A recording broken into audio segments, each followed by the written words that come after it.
L'8 novembre del 2008 il governo lettone privatizza Parex Banka, la seconda banca del paese, invischiata in scandali di corruzione e riciclaggio di denaro. La Lettonia è sull'orlo della bancarotta e nel 2009 chiede al Fondo Monetario Internazionale e all'Unione Europea un prestito di 7,5 miliardi di euro, quasi il 40% del PIL nazionale. La popolazione scende per le strade di Riga a protestare e costringe il governo di Ivars Godmanis alle dimissioni. Quella che segue è la denuncia di una frode che ha per protagonisti Parex Bank, il governo lettone e una delle maggiori istituzioni finanziarie europee, la Bers, ovvero la Banca europea per la ricostruzione e lo sviluppo. My name is John Christmas. I was born in the United States. My father was born in the United States and my mother was born in Latvia. And therefore I had passports from Latvia and from the United States.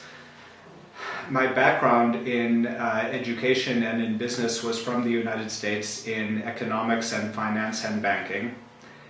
In about 1998, I made the decision to leave my job in the United States and to move to Latvia to be a private investor in Latvia.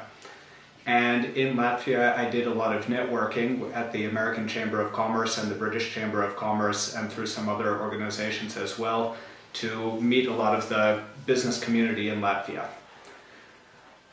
Through the American Chamber of Commerce, I met an American citizen named Gene Zolotarev, who was a vice president at Parex Bank. And when he learned that I had banking experience from the United States and that I had gone to good universities in the United States, he said that Parex Bank would be interested in talking with me because they needed to have a Western representative for the bank. He said they had a reputational problem, and the reputational problem, one way to solve the reputational problem was to have a Western person who went to banking conferences and talked with Western banks to convince the Western banks that Parex Bank was transparent and lawful and the rumors about Parex Bank were not true. Well, in 2002 is when I started working at Parex Bank. And then in 2004 is when I went through this series of whistleblowing, which still is continuing now because still nothing has been done about it. It was in 2004 providing information to Ernst & Young Baltics. In 2005 providing information to several different parts of the Latvian government. In 2006 providing information to the British government and the German government. In 2007 providing information to the United States government. In 2008 is when the announcement was that Parex Bank was being nationalized by the Latvian government. Then also the announcement that the EBRD was going to study or do due diligence to make an investment in Parex Bank. So then I started sending messages to the EBRD saying, I have information about this organization. Before you invest, please talk with me. We went through 2009 and they refused to talk with me. I submitted some information, which was emails implying different criminal things at Parex Bank. I forwarded some of these to well-known Latvian journalist Lato Lapsa, who put some of these emails on his website. I believe this was in the beginning of 2009. But still the problems continues. I didn't think things would work out this way. I thought the auditors would immediately crack down on this, or I thought the regulators or the prosecutors would immediately do something. But as it turns out, nobody has taken any action. Is that most of Parex deposits were coming from Russia and also from the other former Soviet countries. And that the process is that Parex was offering a package with an offshore company together with a bank account. So somebody in Russia who wanted to have money in an offshore shell company and also, a company that's created only for the purpose of holding the bank account. If somebody wanted to have that sort of bank account and put their money in that sort of bank account, then this was the core service that Parex was offering. And the accounts were in United States dollars, and the accounts also paid no interest. So the reason for putting the money into the account was not to earn interest on the money, but rather the reason to put the money into the account was to have it out of Russia and in the ownership of a specially registered company. So everybody knows about these offshore activities, but nobody is doing anything. Even European Union knows it. Yes, this is. I think that even the president of Parex was surprised by this himself, because when I worked at Parex, there was the announcement that we purchased a Swiss subsidiary called AP Bank. And when I attended the meeting where the president of Parex Bank announced that we had a Swiss banking subsidiary, he said that the reason why Parex had this new Swiss subsidiary is because some of the deposit clients were concerned that Latvia was entering the European Union. And his quote was that some of the clients did not want their account information in computers in the European Union, and therefore they were asking to move their money to Switzerland, and that Parex purchased this Swiss subsidiary on purpose for these customers.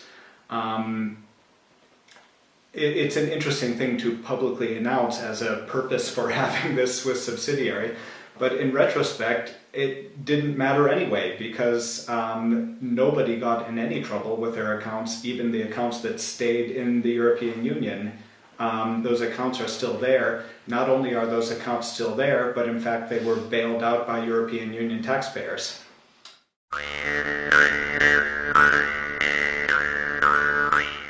As soon as the government announced this, the government was effectively cut off from borrowing from the private sector because its ratings were lowered as a result of this announcement. And then the government had to borrow money from somewhere else in order to complete this bailout. And I say had to on the assumption that they wanted to bail out the bank. In fact, they did not have to bail out the bank because it is a private bank. It was not. But instead, the government decided to effectively guarantee 100% of the deposits by lending Latvian government money to Parex Bank, and then the Latvian government turning around and borrowing the money from other organizations. Since it couldn't borrow from the private sector, it went to the IMF and the World Bank and the European Union and the EBRD, and there were 7 individual countries as well. Nel 2009 la Bers decide di comprare azioni di Parex Bank per un valore di 136 milioni di euro, ma in un documento riservato della banca d'affari Nomura si scopre che al momento dell'acquisto è stata inserita nel contratto una put option, uno strumento finanziario derivato in base al quale chi compra un'azione acquista il diritto di vendere un titolo a un dato prezzo, mentre l'altra parte si impegnerà ad acquistare il titolo. Secondo John Christmas, questo tipo di operazione è una frode. The purpose for this sort of a transaction is fraud, and it's been done in some other famous situations. For example, this was one of the things in the Enron fraud in the United States, that they wanted to make it look like their assets were more valuable than they really were, so they engaged in some transactions where they sold something at a big price, but it was a fake price because they had an obligation to buy back the same thing at even a higher price. It is a fraud. I realize that most people are not accountants, so maybe most people don't follow exactly the meaning of it, but it is a fraud, and one clear way to perhaps show that it is a fraud is, if it's not a fraud, then why doesn't the EBRD talk about it publicly? Why didn't the EBRD put it into their press release in the beginning that they had this put option? If there's not something wrong with it, why is it secret? In a way, put option is legal. Well, put options are legal, but they should be disclosed. And something about accounting is that in accounting, I have studied a lot of accounting myself, that for something to be accounted for as a sale, it can't be that the buyer has the right to sell it back again to the seller for a higher price. It means that it wasn't really a sale. And in fact, the term for this would be like a repo. It's more like a loan than it is like a sale. When, yes, I sell you this pen, and you give me some money, but then you sell the pen back to me, and then I have to give you back this money plus interest. This is not really a sale, this is really a loan, and the way that accounting rules work is that such transactions are supposed to be on your financial statements as a loan rather than as a sale. Which is the... I left Parex Bank in 2004 and I left Latvia in 2005, and during the time in between the whistleblowing and the time that I left Latvia, I mostly was living at a friend's apartment because I had heard a lot of rumors when I was working at Parex Bank. People inside Parex Bank and outside Parex Bank described the bank as the mafia, and I was afraid for my personal safety. So that's why I, in the beginning, just moved out from my apartment. But I expected action was going to be taken. I thought that the auditor or the regulator or somebody would take action. But after a year went by and no action had been taken, I decided to get out of the country. And then after I was out of the country, I received some text messages and phone calls that I considered to be threatening, and therefore I have not gone back to the country since then. Why all those institutions, Ernst Young, FNSA and so on, didn't investigate or didn't take your mails in consideration? The behavior of these organizations is not what I anticipated, because I really thought that Ernst & Young would decide to crack down on this immediately. I thought they would be afraid for their reputation, and I thought that they would immediately do something.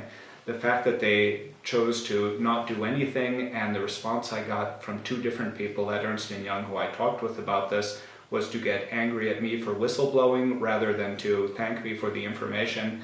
But it seems that there's just been no desire of people to pursue this, of just to do their proper jobs and to investigate this and get it finished. And really the only government organization that has been interested in this so far has been the American FBI, which is ironic because this is something that's occurring in Europe. So I think it should be European agencies that are concerned with this, but they don't seem to be. The FBI is concerned, but Europe seems to be not concerned. Well, the EBRD absolutely refuses to communicate with me. So it went through a change where in the beginning of 2009, when they were doing their Parex Bank due diligence, my communication was to please listen to me because I want to tell them the truth about the company that they're looking at, and I don't want them to get robbed by investing in this company. But then, when they went ahead without talking with me and also announcing how wonderful the company was and then spent a lot of taxpayer money to buy the stock, then I switched around my opinion to the other way. I made some realization that it seems like they are part of the problem, that they're not, if my side is trying to expose the truth and trying to bring rule of law to Latvia, their side seems to be to try to cover up what's happening in Latvia. So then my tone of my emails to them was no longer that I want to help them, but rather to ask them to please explain what they're doing. And then when further information came out, when this Nomura report came out, then it became clear that this was a deliberate fraud, that they lied in their press releases and they bought something that they knew was worthless and that they protected the investment by having a secret put option. So at this point, it changes the EBRD from being a potential friend into being an enemy. Now, to me, it's hard to believe that all of the 1,500 employees in the EBRD think the same way. I can't believe that all of them think that the function of the company should be or the function of their taxpayer-funded bank should be to cover up frauds. So I still hope that someone inside the EBRD will one day watch one of these videos and say what my own organization is doing is wrong, and then there will be a change of thinking inside the EBRD.